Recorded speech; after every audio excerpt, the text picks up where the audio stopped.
temporarily halt certain amounts of Medicaid funding that are going to the state of Minnesota in order to ensure that the state of Minnesota takes its obligations seriously to be good stewards of the American people's tax money. Now, what is this going to mean?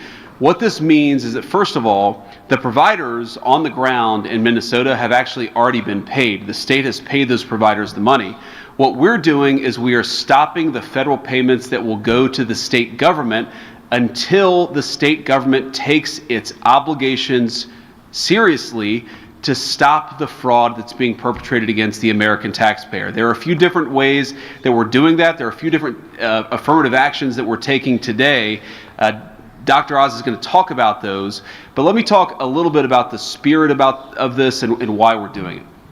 So number one of the examples of fraud that we've seen in Minnesota that we verified that is just awful is that a program that existed to ensure that autistic children had access to some after-school services has made a number of people rich, not by providing services to needy children, but by allowing fraudsters to take money that ought by right go to American citizens and to American families and to set up sham businesses, set up sham clients, set up people who are not even autistic but claim to be autistic in order that they benefit from the money that's out there. Now, what does that mean?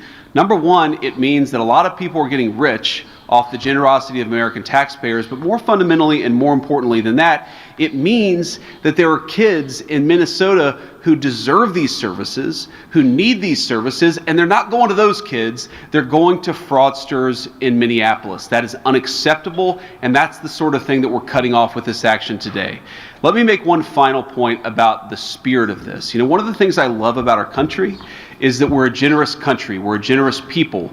We take care of our fellow citizens who can't afford medical care because they're down on their luck. We take care of people who can't afford to put food on the table even though they work hard and play by the rules. We recognize that we're all in this together, and part of the reason why we have Medicaid, or part of the reason why we have food stamps, part of the reason why we have these programs is we want to make sure that kids who grew up in families not all that different from the family that I grew up in, that they have access to the basic necessities: food, medical care, after-school services when their family needs them but they're unable to pay. What's happening in Minneapolis, in California, in a number of states all across our country is that the generosity and the good hearts of our fellow Americans are being taken advantage of. We're taking that social contract that says that our American citizens, we take care of one another, and we're allowing a few bad actors to get rich off that generosity of spirit instead of providing the services to the kids who need it. This is disgraceful. It has happened for too long. Far too many people have gotten rich by taking what is the best of the American spirit and getting rich off of it instead of providing services to kids who need it. That is stopping today. We're taking a whole of government approach in the Trump administration to take this fraud seriously. What Mehmet Oz and his team at CMS have done is really remarkable, and it's just the first step of our efforts. So without further ado, let me turn it over to Mehmet to say a few words about what he's doing, what his team has uncovered, and what they're accomplishing with this new action. Dr. Oz. Mr. Vice President, I appreciate the leadership on this. There's no question that his commitment, the Vice President's commitment to rooting out this fraud is going to make a massive difference in preserving and protecting our nation's public health programs. It's going to protect patients. I want to thank President Trump for pushing all of us to make sure we protect our most vulnerable Americans, the ones that JD mentioned, the ones he grew up with, the ones all of us know in our lives. It also protects taxpayers from attacks on our healthcare system. Secretary Kennedy has spearheaded these efforts, and thanks to his leadership, I'm proud to announce the largest fraud initiative, anti-fraud effort of its kind in CMS history. Now, why is this action necessary? Last night in the State of the Union address, the President spoke about the affordability issues that we have improved dramatically in this administration. But let's put some numbers on health care. The average family puts about $27,000 in the health care a year. They only pay $7,000 themselves, which is a lot, but there's an extra $20,000 invested for them. This is not a reasonable amount of money to spend. We have got to bend that curve downwards. It's unpredictable as well when you have to make these expenses, and the fraud that we're experiencing in America is making this already dangerous problem much worse. So we're going to fix these issues. The president last night spoke about the need for price transparency. That's going to help by making people more aware of what they're paying. It's also going to help us at CMS figure out what you should be paying and identifying fraud. To that note, the president announced last night that he's appointing our vice president to lead the war on healthcare fraud, a wise choice. Your passion for this will make a huge difference. This is not about the money by itself. This is about people's lives and our culture, our shared values that have allowed these beautiful programs, Medicare and Medicaid, to survive brilliantly for 60 years. We believe, listen carefully, we are spending $300 billion a year in healthcare in this country for fraudulent, abusive, or wasteful purposes. $300 billion. Let's put that in perspective. If we could reduce fraud by 5%, which is at $300 billion, we would take the trust fund that's going to take care of all of us as we get older, and we would allow it not to expire in 5 to 6 years. We would double its life expectancy. That's massively important if you're going to trust the social safety net to be there for you. You deserve that social safety net. It's there. It's created. We're not going to let fraudsters steal it from you. The stellar CMS team, I want to call them out. Kim Brandt, who's videoing me over there, Dan Brillman, Capri Snap, Steph Carlton, have worked tirelessly to put this together. They've been rooting out criminals all year long. I know as well what it's like. I visited all these areas, personally witnessed what it's like to see something you know is wrong and wonder why no one tried to fix it. It's infuriating. The vice president described very accurately exactly what you see on the ground. These self-serving scoundrels, that's what they are, who rob our federal and state health programs, have decided it is worth the risk. I'm going to make a proposition to you. If you commit crime on Medicare or Medicaid in America, and you steal, let's say, a couple $1 million, your jail sentence, first-time offender, maybe a year. For a lot of folks, that's a good deal. We have to take these crimes seriously and treat them as seriously as if they were bank robberies, because they're more dangerous than bank robberies. People get hurt during them. Let me share some of these horrible stories. The vice president started highlighting autism. Let's get into the details of what's really going on in Minnesota. These are real cases from our group at CMS. These are adjudicated numbers. There's a fraud scheme in Minnesota where criminals, soon to be criminals, pay moms $1,000 roughly in order to enroll their children as being autistic, falsely, dishonestly claiming their children are autistic. They then bill Medicaid, this has already happened, millions of dollars for services that were never rendered, never delivered by a qualified staff member. These schemes disproportionately involve immigrant communities. They're insulated, they're able to organize efforts, and sometimes they don't understand what's going on. And it ultimately diverts resources away from kids who truly have autism. Because if every kid in the neighborhood has autism, then nobody has autism in terms of how you can manage them. There was one behavioral, and by the way, these kids, they carry that diagnosis of autism the rest of their lives. Their mom made a bad decision, the kid pays the price for the rest of their life. There's one behavioral health organization, Mr. Vice President, in Minnesota. They received $11.5 million in Medicaid payments, but the top biller submitted 450 days where they claimed they were working more than 24 hours a day. I mean, even in the White House, that's tough. It's hard to work more than 24 hours a day. How it didn't get picked up is shocking to us at CMS. There are other red flags in Minnesota, including hundreds of beneficiaries receiving treatment linked to one location, which was impossible physically to be true. We had 8 beneficiaries in one of these substance use disorder centers, 8 who were already dead, but the center was still billing us. Not only did they let the person pass, they kept billing for it. That's the level of average we're talking about. So CMS is done paying and chasing. We don't think jail sentences are the right way out. These criminals flee the country. Many are foreign nationals. Instead, we're launching the largest action against fraud that we've ever taken. The money's not going to ever leave the building again. We're going to start draining the swamp of the crooks that have inhabited it and are defrauding us. There are 3 bold actions. The first, and for many of you maybe the most important, is we're going to, for the first time, take a massive action to defer funds to a state. Let's start with this Medicaid program in Minnesota, which serves pregnant women. Medicaid takes care of our children. 53% of kids are born in the poverty. They're supported through Medicaid. Disadvantaged seniors, individual disabilities. It's unponderable that you would take advantage of these precious programs. Yet they're putting it at risk, all of it, by stealing the money. So it's our duty to preserve Medicaid, and what we're going to do is identified the scammers, which we have done in Minnesota. We've identified that they've hijacked, in particular, a certain part of the Minnesota Medicaid system. Said differently, and I'll just put the numbers out there, it's going to be $259 million of deferred payments for Medicaid to Minnesota, which we're announcing as I speak to Governor Walz and his team. And that's based on an audit of the last 3 months of 2025. Restated, $250 million is not going to be paid this month to Minnesota for its Medicaid claims. Now that's $250 million of money. That's your money. It's your taxpayer money. And these home and community-based services, which again are services that are typically things you would do for your family, but for whatever reason your family's not there to provide them, are very hard to audit.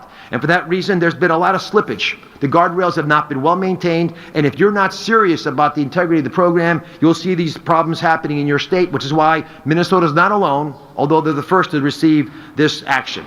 These high-growth areas of fraud are difficult to police, so we require the states to take these issues seriously. This $250 million deferment is hopefully going to get on the radar screen for the state of Minnesota and make sure they are responsive to our requests. We did what any honest and patient-focused agency would do. We have notified the state and that we will give them the money, but we're going to hold it and only release it after they propose and act on a comprehensive corrective action plan to solve the problem. If Minnesota fails to clean up the systems, the state will rack up $1 billion of deferred payments this year.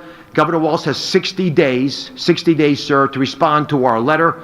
And if providers and beneficiaries are worried about getting their money and services, please call your governor. These are services the governor has already paid for. We are just not reimbursing the state. And to make it clear, there is a rainy day fund in Minnesota, so we are very confident that people will not be hurt in Minnesota. This is not a problem with the people of Minnesota, it's a problem with the leadership of Minnesota and other states who do not take Medicaid preservation seriously. Any delay in services is going to be, should be laid at the seat of Governor Walz. I believe he will take this seriously. They're not the only state that's floundering. We have more announcements from other states coming soon. Second big issue has to do with Medicare. So that was Medicaid in Minnesota, takes care of our most vulnerable populations. Medicare takes care of our seniors. Durable medical equipment. Most of you have not thought much about this category. These are the folks who they serve wheelchairs, canes, they sell knee braces, catheters, Foley catheters. Durable medical equipment suppliers, because they ship prostheses and these items, they're a great target for fraudsters. Here's what they do. They can steal the beneficiary number, and they never ship the product. They pretend to ship the product, but nothing ever gets sent out. So there's no cost of goods sold, there's no inventory, there's no payroll, no one works in the place, it's empty. But they generate millions of dollars of fake bills. There was a national DME fraud scheme that generated $1.1 billion recently in fraudulent orthotic brace orders. The beneficiaries whose numbers were stolen and used, they couldn't get those products. Imagine if you're on an insulin pump and someone steals your number and orders an insulin pump fictitiously, bills Medicare, and then you come and want to get this to deal with your diabetes. You don't get it. That actually happened. And what happens to those patients? They don't know if their blood sugar's so high or so low that they might die. That's the risks that we're allowing by not taking this seriously. So today, issue number 2 is we're announcing a 6-month national moratorium blocking all new enrollments for durable medical equipment, prostheses, orthotics, supplies across the board. These crimes are becoming a major source of fraudulent activity. And I'll just mention, Mr. Vice President, South Florida. Do you ever go to McDonald's?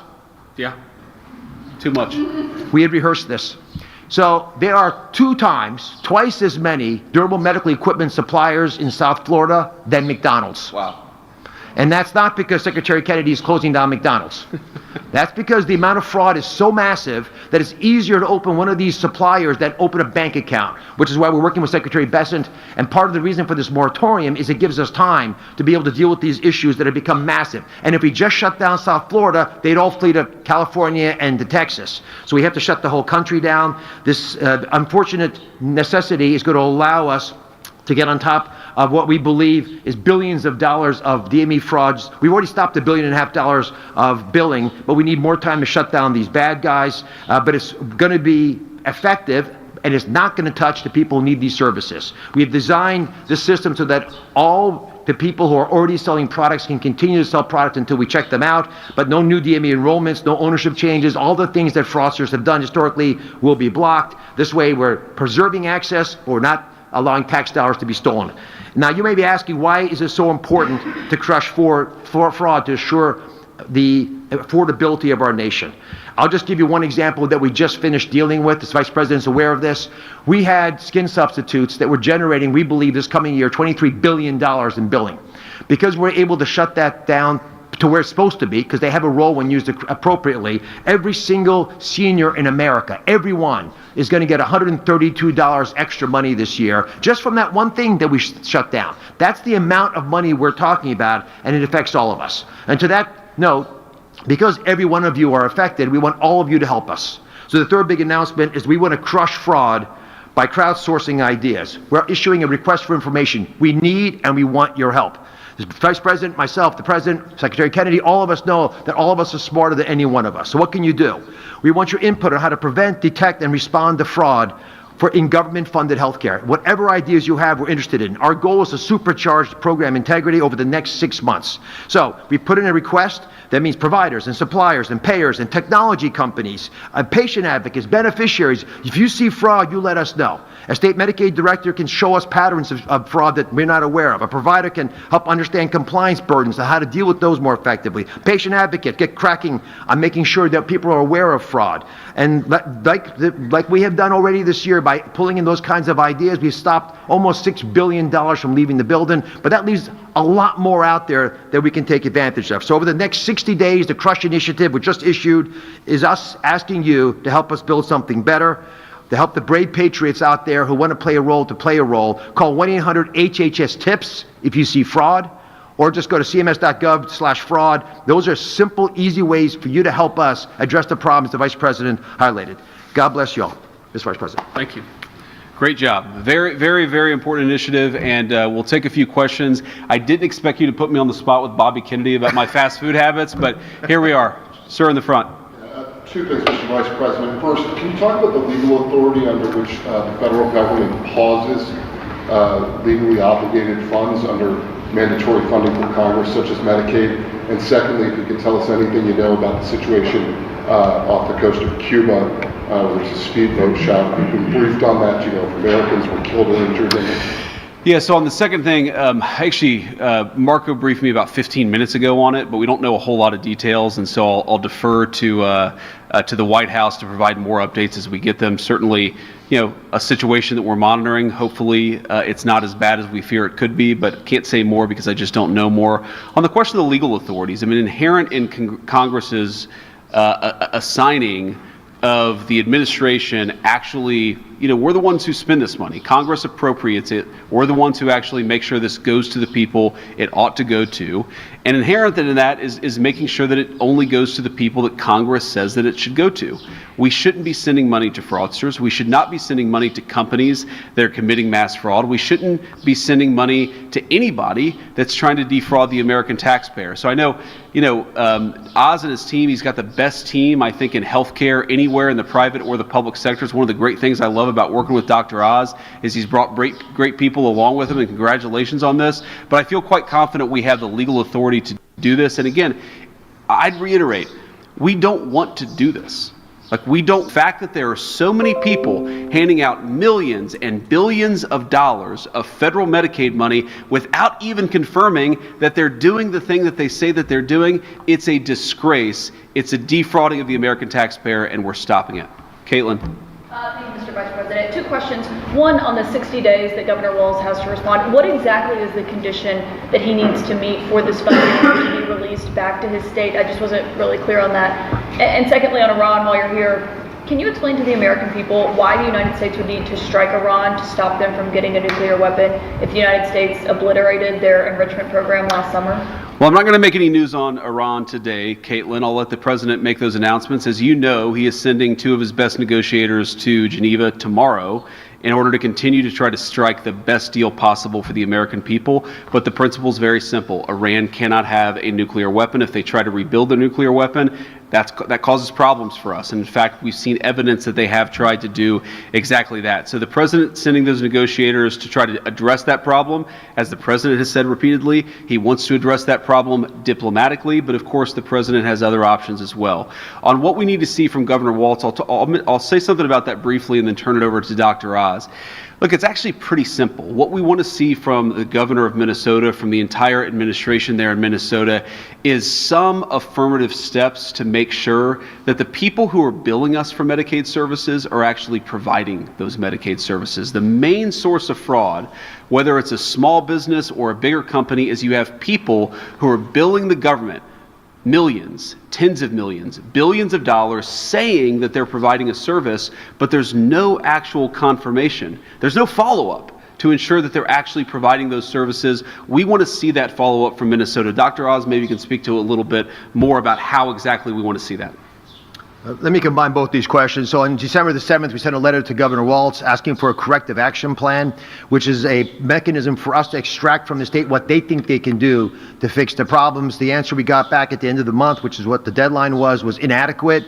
We alerted them to this. We issued guidance that we were going to defer income based on an audit of last quarter's money. So we actually went dutifully through all of the bills that were sent to us. We found that of these high-risk services, roughly half of them, you really couldn't trust the data we were looking at. It's not that the numbers don't add up. The backup to the numbers is not there. So what do we need to have happen? We need to know that the providers actually are the real providers. Oftentimes, there's no person that you can associate with the treatment itself. We need you, after you adjudicate who these providers are, make sure they're not already in trouble for doing bad stuff, and then evaluate all the current providers to make sure they're supposed to be able to provide these services. And there's a whole slew of tools that we can use, including checking before you pay the bill that the bill is legitimate. That prepayment review is incredibly important. It's cumbersome. It's clunky. We wish we didn't have to do it. But I'm going to highlight something that the Vice President mentioned. These are services that we normally would not pay for. They're services we give to you because your family can't do them for you.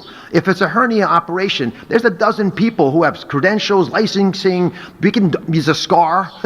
But if your service is transporting you to the doctor's office and you can't tell me who actually drove the car and why they billed so much and did the patient even go to the doctor's office, then we have to do our job, which you would want us to do, which is to ask for some backup, and there wasn't any backup. So to echo 60 days, that's the deadline. We expect to hear back. We've been following the rules meticulously to do this correctly, which is one of the reasons we're optimistic will be effective in Minnesota. Great. Vice President, I'm just wondering about this huge universe of fraud that you're talking about, $300 billion. Like, how did you arrive at that number? What number is realizable in terms of savings? And you've mentioned California, you've said that you're going to move on to other states. Can you just give us a kind of snapshot of where you see that? And are all of the states that you're going after and where you see these problems ruled by Democratic? I mean, California and Minnesota are both Democratic-run states, so just give us a little bit of a preview. Well, you said ruled by Democrats. We didn't use that word. You did. But here's what I'd say. $300 billion in the grand scheme of how much the federal government spends on healthcare services, it sounds like a ton of money. It's actually, the federal government spends well over $1 trillion in providing medical services to the American people. And based on what we've seen, based on the amount of services that we've seen that have been billed that are fraudulent, and also based on the fact that in a number of blue states, and this is true as far as I know only in blue states, where you have illegal aliens encouraged to get on the Medicaid program, we actually think $300 billion may be conservative. And we certainly, our ambition here is to get as much of that money back for the American taxpayer as possible. Again, we're taking the social safety net. We're taking something that exists for the benefit of people who can't pay for medicine on their own. We want to help our fellow Americans. We can't do that if those programs are being defrauded by people who either shouldn't be here in the first place or have the legal right to be here but are committing criminal acts by defrauding these systems. Can I clarify one number? Go ahead, please. Just on the numbers, the $300 billion is from the Kaiser Family Foundation assessment of estimated 5% fraud in all healthcare, not just federally funded healthcare. So it's 5% of the total, roughly $6 trillion. We spend almost close to $2 trillion, $1.8 trillion of federal monies. So the federal portion will be about $100 billion, and we believe much of that would be achievable. It's not fraud, it's fraud, waste, and abuse altogether. Sorry. Yep. No, man. Thank you very much. Yeah, you can go first and then you. Okay. Thank you very much, Vice President. As you know, the Kurds have been loyal allies to the United States for decades. You're fighting dictatorship in Iraq, we're fighting terrorism in the region, and recently President Masoud Barzani worked closely with the U.S. Special Envoy to Syria to help find a peaceful solution to the conflict there. How do you see the future of the strategic relationship between the Kurdistan and the United States of America? Well, look, let me be brief here because we're here to focus on the fact that way too many people are defrauding the American population. But, you know, we have a great relationship with the Kurds. The president loves the Kurds. I know that the entire administration, we've had great contacts and great friendships with the people, the Kurdish people in various countries all over the world. And look, our attitude is we want those people to be able to live in peace and harmony and prosperity with their neighbors. We've pursued a foreign policy of peace in part because we want the Kurdish people, but also the Arab people who live there, the Jewish people who live there, the Christians. We want everybody to be able to live in peace. And that has been the main focus of our policy in Syria. It's been the main focus of our policy really all over the world. Ma'am? Yeah. No, let's, thank you. How do you intend to make sure that the consequences of ending these fraud programs in Minnesota don't impact the people who are enrolled in Medicaid? And at a bigger picture, how do you think that the polls show that Democrats historically have the advantage on healthcare? Do you think that these efforts on fraud might change that for Republicans? You know, I'm not really worried about the politics. I'm worried about the justice of it all. I think it's offensive that American taxpayers pay into these programs and they are defrauded. And I think in some ways, more significantly than that, it's really sad that American children who need these services aren't able to get them because it's going to fraudsters instead of somebody else. So here's what I think. I mean, look, we're certainly going to make sure that our anti-fraud efforts go after the fraudsters and not after anybody who actually benefits from these services. But I actually think the question is a little off in a way, because the problem is not going after the fraud. The problem is the fact that these programs are being defrauded to begin with. They will not exist. Our social safety net will disappear unless we take fraud more seriously. So what I'm most worried about is that unless we preserve these programs for the next generation, they're going to disappear and all the money is going to go to fraudsters. Go ahead. You mentioned a lot about justice of it all. So what exactly would that look like? Dr. Oz mentioned that jail sentences aren't necessarily the right way to go, but is there a way of tossing this money back? Ways to get refunds? Do you want predictions on that? And then add follow-up questions. Yeah, I mean, look, there are certainly ways to claw some of the money back. It depends on the circumstances of the case. When you're talking about hundreds of billions of dollars potentially in fraud, that's a big universe of cases. There are different ways of anticipating it. You know, you heard Dr. Oz say some of these people, they will commit a crime and then leave the country. Obviously, we're not going to prosecute people who aren't even in the United States anymore. But I really do think that criminal penalties for some of these fraud cases have to happen. We have to make sure that we stop the fraud being committed against the American people. And if you violate the law in the process of defrauding American citizens, you ought to face the full consequences of the law. And then on that, you said a few weeks ago that there would be a new Assistant Attorney General position to Yep. advance this effort.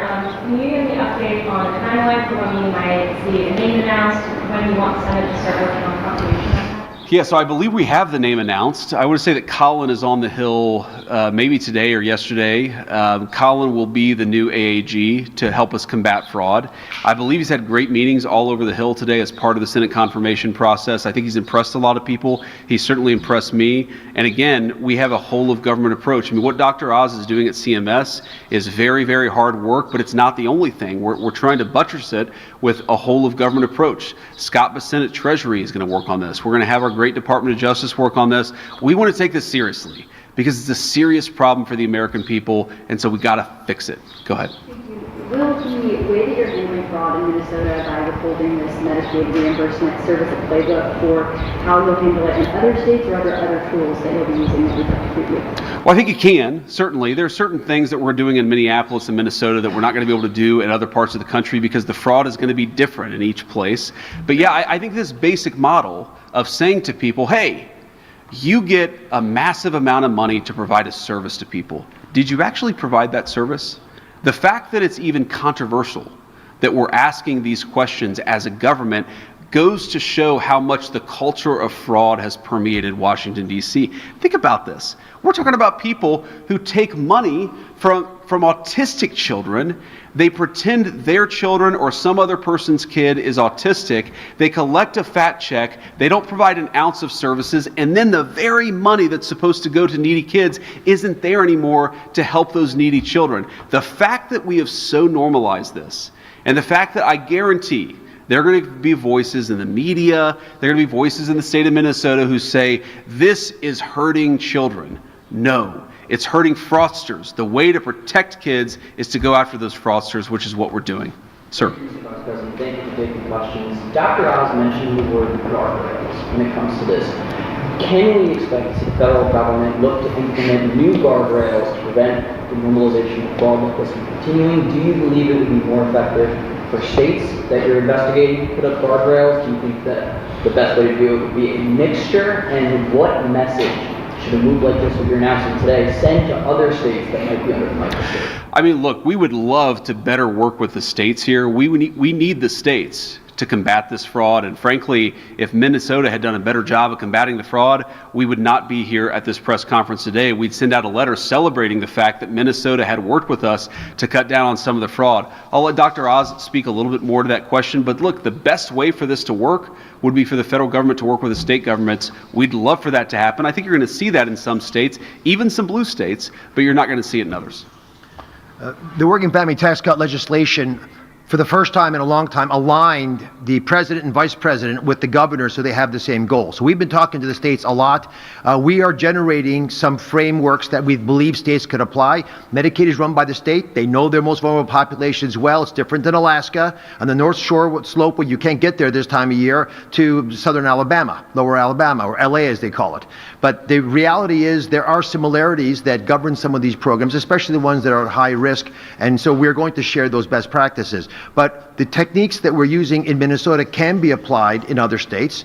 But it's the fraud, however, that will drive that. And so there are some states, I mentioned Florida, that's a red state, where there's a big fraud problem in the southern part. They're trying to get their arms around it. We've sent a letter to Minnesota, which has a Republican senator. We're very concerned about New York, where the single most prominent job in New York is a personal care service. Retail is not the top job in New York anymore.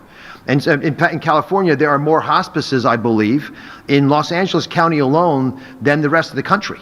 So these are aberrancies that are hard for the states sometimes to see, but your first inclination, if you're the vice president and you're running a task force, is to look at those areas and say, how can you ignore that kind of a discrepancy, especially when there's been a massive uptick in some of these services in a short period of time? Great. We'll take just one more question here, sir. What is your message to the people of Minnesota who are still upset by the ICE surge as well? And this is just one more thing on top of that.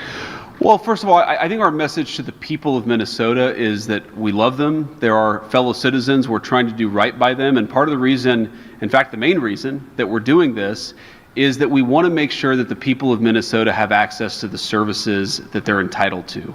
We want poor kids in Minnesota, lower income families in Minnesota to be able to get the health care that they need. We got to stop the fraud in order to make sure that happens. We want to make sure that if you have a special needs kid and we have a program set up to help that special needs kid, that the money goes to the special needs family, not to a fraudster who's getting rich off the generosity of American taxpayers. Now, you talk about the ICE surge. Again, I think it goes back to the question I just answered, which is so much of what is broken in Minnesota, as far as I can tell, is a lack of cooperation between the state government and the federal government. If you look at any blue city or any blue state or red city or red state, the immigration enforcement that we were doing was going smoothly. We'd find out that there was an illegal alien sex offender at a prison. We'd show up, we'd arrest that person, and we'd send him out of our country.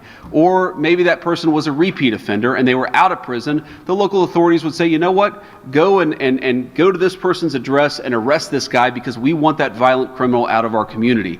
What was so bizarre about Minneapolis is that it was one of the few places in the entire country where they said, no, we're not going to help the federal government get illegal alien sex traffickers out of our community. We're going to do everything that we can to prevent federal immigration enforcement from happening, even when you're going after the very worst of the very worst. Similarly, I would think that if I was the governor or a leader in Minnesota, I would want the benefits that ought by right to go to needy children. I want them to go to those needy children and not to fraudsters, whether they're from the Somali community or anywhere else. But no, we haven't gotten the cooperation. So what I would say to the people of Minnesota is that we want to do right by you. We think you deserve better public services. We think you deserve to have the benefits that you're actually entitled to, and that's why we're doing this. And we encourage everybody in Minnesota, whatever their political affiliation, to work on the state government a little bit, because if we had some better cooperation, we could have common sense immigration enforcement.